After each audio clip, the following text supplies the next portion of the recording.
ನಮಸ್ಕಾರ ಸ್ನೇಹಿತರೆ.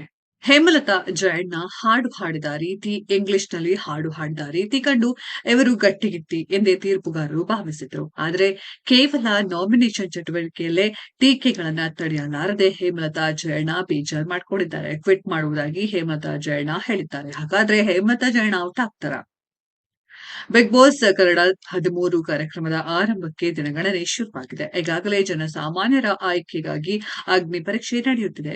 ಈ ಅಗ್ನಿ ಪರೀಕ್ಷೆಯ ಮೊದಲ ಹಂತದಲ್ಲಿ ಸೋಷಿಯಲ್ ಮೀಡಿಯಾದಲ್ಲಿ ಸಿಂಗರ್ ಆಗಿರುವ ರೈತ ಮಹಿಳೆ ಹೇಮಲತಾ ಜಯಣ್ಣ ತೀರ್ಪುಗಾರರನ್ನ ಇಂಪ್ರೆಸ್ ಮಾಡುವುದರಲ್ಲಿ ಯಶಸ್ವಿಯಾಗಿದ್ರು. ಆದ್ರೆ ಎರಡನೇ ಹಂತದ ಆರಂಭದಲ್ಲೇ ಹೇಮಲತಾ ಜಯಣ್ಣ ಎಡವಿದ್ದಾರೆ. ಅಗ್ನಿ ಪರೀಕ್ಷೆಯ ಬೇಗೆ ತಡೆಯಲಾರದೆ ಕುಗ್ಗಿ ಹೋಗಿದ್ದಾರೆ ಹೇಮಲತಾ ಜಯಣ್ಣ. ಹೇಮಲತಾ ಜಯಣ್ಣಗೆ ತೀರ್ಪುಗಾರರು ಒಂದು ಟಾಸ್ಕ್ ನೀಡಿದ್ರು. ಇದರ ಅನುಸಾರ 4 ದುರ್ಬಲ ಸ್ಪರ್ಧಿಗಳನ್ನ ಹೇಮಲತಾ ಜಯಣ್ಣ ನಾಮಿನೇಟ್ ಮಾಡಬೇಕಿತ್ತು. ಆಗ ಚರಣ್ ಶೆಟ್ಟಿ, ಅನನ್ಯ ಆರ್ ರಾವ್, ಕಿರಣ್ ಶಾಸ್ತ್ರಿ ಹೆಸರುಗಳನ್ನ ಹೇಮಲತಾ ಜಯಣ್ಣ ತೆಗೆದುಕೊಂಡ್ರು. ಚರಣ್ ಶೆಟ್ಟಿ ತುಂಬಾ ಮಾತನಾಡ್ತಾರೆ, ಅತಿಯಾದ್ರೆ ಅಮೃತವು ವಿಷವಾಗುತ್ತೆ ಎಂಬಿತ್ಯಾದಿ ಕಾರಣಗಳನ್ನ ಹೇಮಲತಾ ಜಯಣ್ಣ ನೀಡಿದ್ರು. ಆಗ ಸಿಡಿದ ಚರಣ್ ಶೆಟ್ಟಿ ಇವರು ಏನ್ ಮಾತನಾಡುವುದಿಲ್ಲ ಎಂದು ತಿರುಗೇಟು ಕೊಟ್ಟಿದ್ದಾರೆ. ಇತ್ತ ಸ್ಟ್ರಾಂಗ್ ಕಂಟೆಸ್ಟೆಂಟ್ ಗಳನ್ನ ಹೊರಗೆ ಕಳುಹಿಸಿ ವೀಕ್ ಸ್ಪರ್ಧಿಗಳು ಗೆಲ್ಲಬೇಕು ಅನ್ನೋದೇ ನಿಮ್ಮ ಮೈಂಡ್ ಸೆಟ್ ಎಂದು ಕುಮಾರಿ ಅವರನ್ನ ಉದ್ದೇಶಿಸಿ ಹೇಮಲತಾ ಜಯಣ್ಣ ವಿರುದ್ಧ ಕಿರಣ್ ಶಾಸ್ತ್ರಿ ಗರಂ ಆದ್ರು. ಬಿಗ್ ಬಾಸ್ ನಲ್ಲಿ ಇವರು ವೀಕ್ ಕಂಟೆಸ್ಟೆಂಟ್ ಆಗ್ತಾರೆ ಎಂದು ಅನನ್ಯ ಆರ್ ರಾವ್ ಸಹ ತಿಳಿದ್ರು.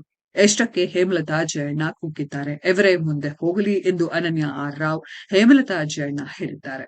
ಸಾಕು ಸರ್, ನಾನು ಇಷ್ಟು ಅರ್ಥ ಮಾಡಿಕೊಂಡು ಆಡಿದ್ದೇನೆ. ಇಲ್ಲಿಯವರೆಗೂ ಬಂದಿದ್ದೇನೆ. ನಾನು ಕ್ವಿಟ್ ಮಾಡುತ್ತೇನೆ. ಆಡ್ಬೇಕು ಅಂತ ನಾನು ಆಸೆಪಟ್ಟೆ. ಇಷ್ಟೊಂದು ಕಷ್ಟ ಇರುತ್ತೆ ಅಂತ ಗೊತ್ತಿರಲಿಲ್ಲ ಎಂದು ಹೇಳಿ ಹೇಮಲತಾ ಜಯಣ್ಣ ಕಣ್ಣೀರು ಸುರಿಸಿದ್ದಾರೆ.